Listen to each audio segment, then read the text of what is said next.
अवघ्या 1 रुपयात मिळणारी पल्स कॅन्डी 9 वर्षात मोठा ब्रँड बनली आहे। हा ब्रँड आता शेकडो कोटी रुपयांचा झालाय। आपला पल्स कॅन्डी ब्रँड येत्या 2 वर्षात 1000 कोटींचा टप्पा पार करेल, असं धर्मपाल सत्यपाल ग्रुपचे उपाध्यक्ष राजीव कुमार म्हणालेत। आर्थिक वर्ष 2025 मध्ये पल्स कॅन्डीने 750 कोटी रुपयांची कमाई केली, तेव्हा ते बोलत होते। कॅन्डीची बाजारपेठ अंदाजे 4000 कोटी रुपये। राजीव कुमार म्हणतात की आमचा बाजार हिस्सा 19% आहे आणि गेल्या 3 वर्षात आम्ही 15% दराने वाढत आहोत।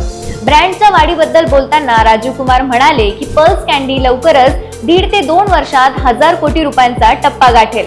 आम्ही 15% दराने वाढ करत आहोत आणि या वेगाने आम्ही लवकरच 1000 कोटी रुपयांपर्यंत पोहोचू शकतो, असं ते म्हणाले। डीएस ग्रुपने 2015 मध्ये पल्स कॅन्डी बाजारात आणली। कंपनीचं म्हणणं आहे की पल्स कॅन्डी लॉन्च झाल्यापासून 9 वर्षांपासून हार्ड बॉइल्ड कॅन्डी मध्ये आघाडीवर आहे। त्यांच्या यशानं प्रभावित होऊन IIM अहमदाबादनं गेल्या वर्षी त्यांच्या अभ्यासक्रमात केस स्टडी म्हणून त्याचा समावेश केलाय।